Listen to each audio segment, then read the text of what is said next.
Welcome to Hip Hop Now Podcast. If you're from the future, you know what to do.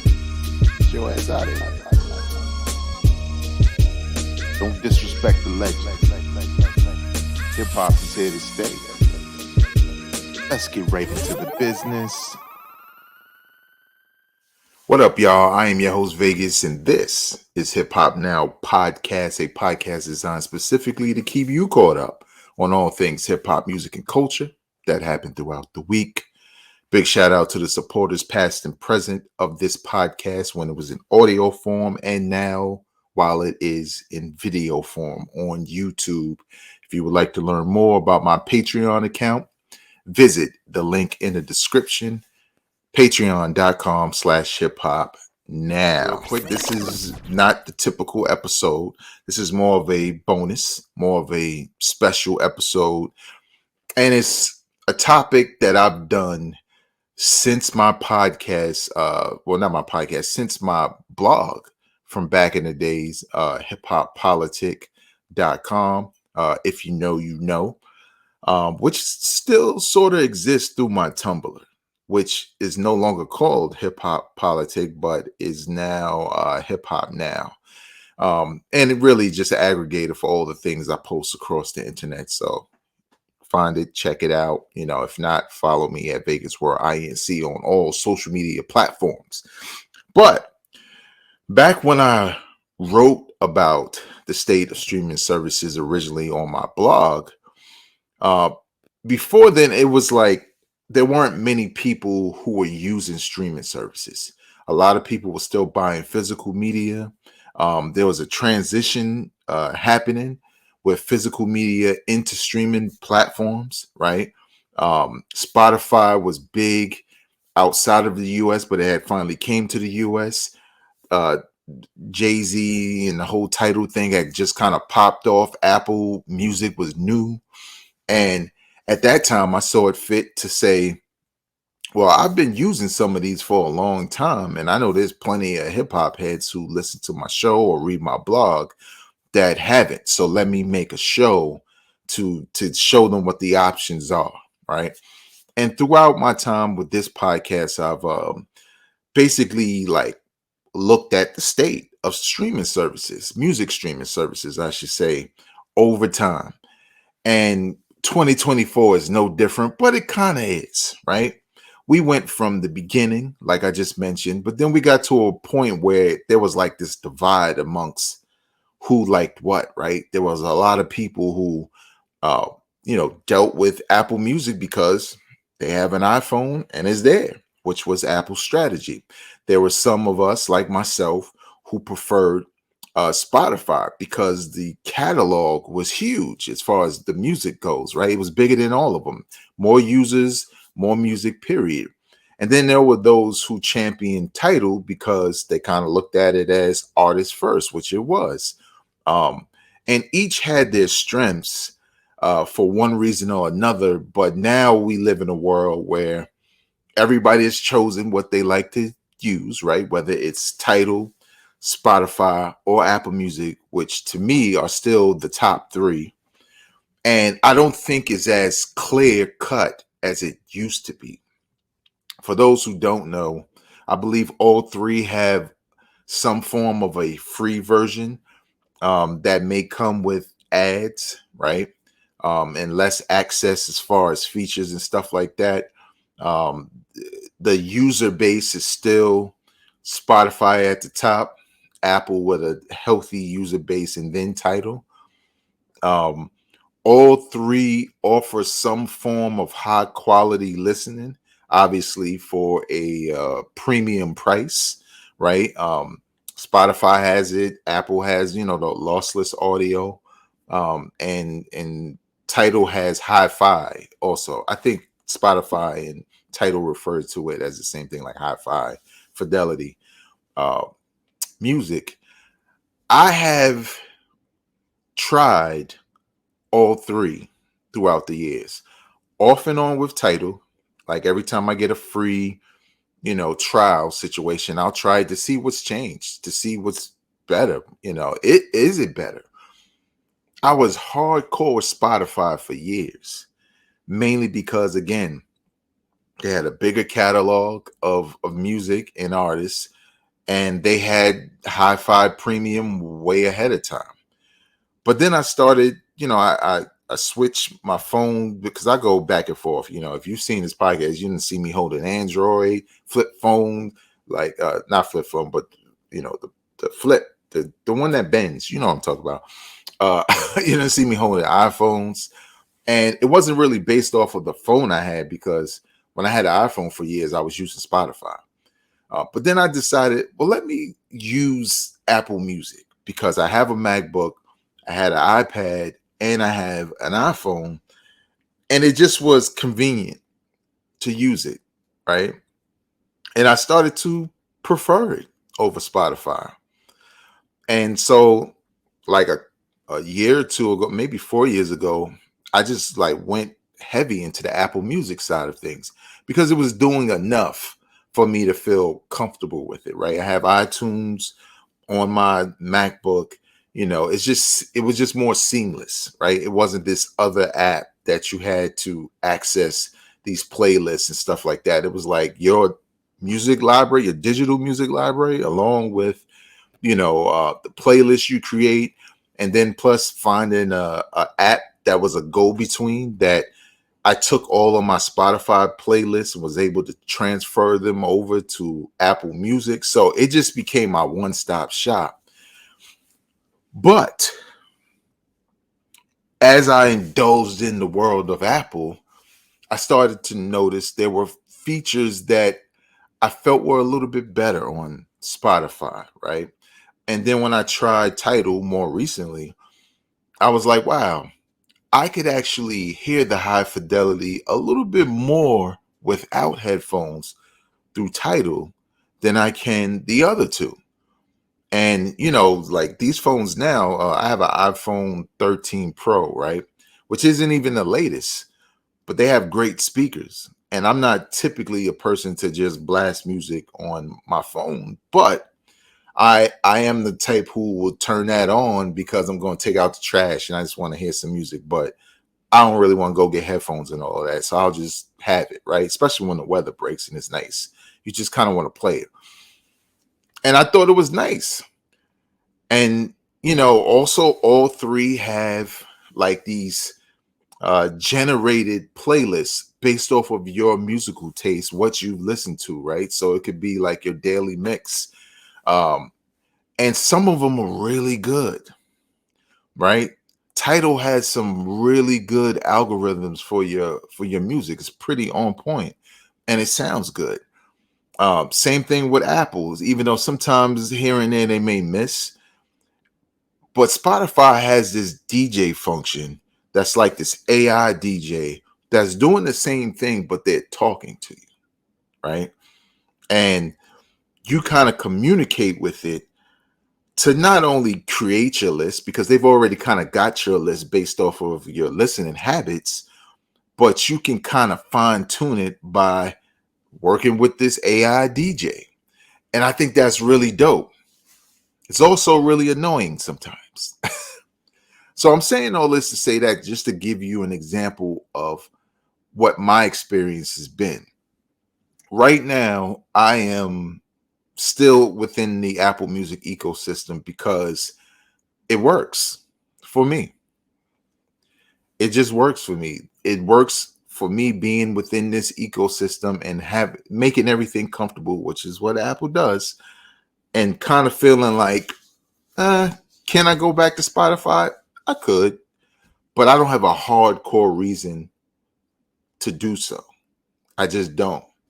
So Tidal's sound quality may be very tempting, um, but the other two aren't bad. So why would I leave just for that reason? All of my music, and I know you can do this to Spotify, and I believe you can do it with Tidal. All of my music is tied to being in iCloud, right?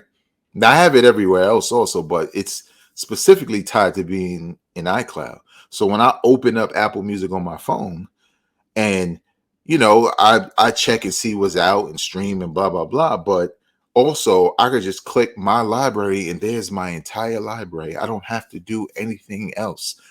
I don't have to tweak any names or titles or make sure everything is there. It's all there. Now, I say all of that to say this. It doesn't mean that you can't set up the same situation with either two, right? Either Tidal or Spotify, because you can. But the convenience of owning devices made by a company where the music service is streamlined for you to have the experience, whether you're on your MacBook or you're on, your phone, or if you have an iPad, if you're on it, it's just undefeated. And as Spotify, like here's one example of me more recently looking at the others to see if I needed to change or switch up. I went back to Spotify and I saw they had like actually I bought a phone, right? When I test drove basically the Galaxy S24 Plus, it came with like a Spotify premium for like 3 months, something like that. So I was like, well, I'll take it, because one of the things is I share my Apple account with my family. My wife is the only other one that listens to music. So when you know how you get those year end, your year in review of what you listen to, it's mad Chris Brown on my list. And I don't listen to Chris Brown like that. Almost not at all, because my wife does. So you kind of sharing, this ecosystem of music. So I figured with Spotify, well, I'm going to be the only one using it. Let me check it out. And one thing that they had at the time that now Apple has it as well. But I think Spotify has it on more music than Apple does, because I've noticed that in a couple of cases, is instead of just having the album cover, you have this visualization of the album. Sometimes there's animation within the album, right? Like the album cover, they just got, like, for example, Ransom and Harry Fraud's last album. What was it? Lavish, whatever. I listen to it every day. The cover, I think the skeleton kind of moved and blah blah blah. It was like a motion album cover, but Spotify had it where they even have the videos playing from certain albums. Like if you listen to an old album, that old album cover doesn't have motion graphics. They add all these other elements that happen, like videos and stuff like that just look good while you listening to it. It's more immersion for myself, for people like me who like stuff like that. Am I staring at the album cover the entire time? No. But for a high quality device and a premium that you pay, a subscription that you pay every month, I like the idea of it looking cool. Now, Apple recently did more of that, so obviously I didn't go back to Spotify for that reason, but that's kind of what it's been. And a lot of the reasons why I choose to do these is because I think now we're in a space where everybody's listening to music because there's so much music, whether it's older music, it doesn't matter if it's physical media or whatever. And not that everybody has a premium service. Some people still use Pandora. Some people use the free version of Spotify. It's just the simple fact that it's become more normalized today for everybody to be able to stay up at midnight and hear an album from, one of their favorite artists without purchasing it right away, right? Like that was something that at one point in the physical media era, you could go to a record store like Tower Records and listen to it. Or you could even go to a mom and pop joint and they would have an album to listen. But streaming services makes it so you can listen to any album. One of my routines on release day, which is Fridays, like even before I go to the gym, you open your phone, you wake up, alarm go off, you wake up, you open your phone, you start looking at social media messages you might have missed, maybe email, you know what I'm saying? Sometimes for me, YouTube. But one other thing I do specifically on Fridays is browse what's new. in every genre, and not every album is featured on like Apple Podcasts feature page. So sometimes you got to go within the genre, like hip hop, and see what's new there. And then there are other ways to find out what else is available. Um, but you can't beat that. You talking to someone who, like most people who are my age or even older, who were used to finding out about music through the radio or some kind of print publication, and either deciding to go to the record store purposely to purchase something they heard, or someone told them about, right? Or just like I used to do back in the day, sometimes just showing up at the record store and seeing what's new, seeing what's out. And usually it was, probably your favorite genre, right? But now I could go and look at what's new in hip hop. I could look at what's new in R&B, what's new in jazz, what's new in rock, electronic, whatever. And for a music fan like me, it opened up my palette even more than it already was, because now I'm discovering music. And honestly, it's kind of the gift and the curse with streaming services, because we know they do not pay the artists in the way they should. But that hasn't stopped fans and detractors from using them. That hasn't stopped publications who support the music from creating playlists and say, listen here, and we know streams help, but they don't help that much. And it depends on the platform. So it's kind of like, as a music fan, this era of streaming services is great if you have the money to pay for the service. If you're a simple person, and I don't mean that in a negative way, but if you like simplicity, right? You only mess with those artists you like. So you're not listening to new music all the time. Something new comes out and you like that artist, you like that album, you rocking with it for a while before you go back and listen. So a streaming service may not suit your needs, but for those people who see all of the music coming out, uh, want to sample all of it in some shape or form, streaming services are great. Now, looking at the three, what would I suggest to a music fan? Honestly, I would suggest, what is your music listening experience like, right? Do you listen to a bunch of albums? Do you care about new releases every week? Do you care about the quality of the sound? Do you care about the ease of use, right? Do you want to just, well, I already have an iPhone, I'm gonna just get Apple Music and open up the world anyway. That may be very easy for some people. Some people may feel like, I don't really care for Apple Music, because when I sampled Tidal, I just thought the music sound better, and I like their mixes, and the people, in the what is it, the credits and things that people write on there, right? All the bonuses around that. And also, you may feel like, well, I also listen to podcasts. And if I can have an app that does all these things, why not? So it's really about you locking down the comparisons between, I'm pretty sure somebody's already did it a million times, where you could look at how the three compare, and then you can figure out what you like. But I will say this, there is one service that could potentially trump them all. And I don't know if that would have anything to do with the quality of music, but for damn sure the catalog and the ease of use, and that's YouTube Music.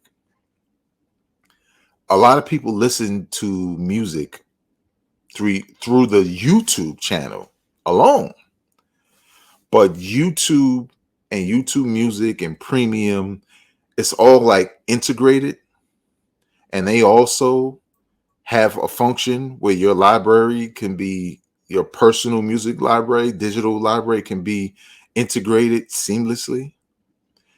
And it's kind of dope. I don't really know how to navigate it sometimes, but when you talk about what is on the on YouTube channel, being able to access that through YouTube Music, and YouTube is owned by Google, and Google's got rid of Google Podcasts to put podcasts within YouTube Music. You're not only getting videos from YouTube, music, and when I say music, I'm not just talking about the licensed stuff. I'm talking about, you could Google right now, go on YouTube and type in the search bar like, Nas's original demo, which doesn't really exist on streaming services because it's not an album, it's not on a label or nothing like that. But because somebody uploaded it to YouTube for people to listen to, it becomes available through the YouTube Music app. So then for those deep cut hip hop heads, and I'm not just talking about Nas, you could think of anybody or anything that is not available on streaming services like Spotify and Apple and Tidal. It is available on YouTube Music via YouTube. You get what I'm saying? So honestly, YouTube Music is a platform to watch for the various reasons I mentioned. Honestly, I'm not moving anywhere. Again, I'm the type where I'm here with Apple Music, but I'm sampling this, that, and the third to see what's what. But it will get interesting, as we go along in the streaming service wars, music streaming services wars start to pick up. What do you use? Are you a Pandora user still? Do you use Spotify, Apple Music, Tidal? Have you always been on YouTube Music? Leave your comments in the comment section below on YouTube. Hit me up on social media at Vegas World INC. And also, don't forget, I have other things in the tank, right? Like That Time in Hip Hop with Tony from IntoTheDome.com. We just did a Wu-Tang Forever kind of review and recap on our show, which is available exclusively on YouTube. But also, I have a book, and I wrote it a long time ago. And I've chosen to release chapters on Substack. So all you have to do is look for the link in the description of this episode and go check it out, man. The prologue was released, but the first chapter will be available. And the first chapter is about my all-time favorite hip-hop album of all time, Death Certificate by Ice Cube. And there's going to be even more to come, so stay tuned for that. Until next time, y'all, I'm not a critic, I'm a fan. Peace.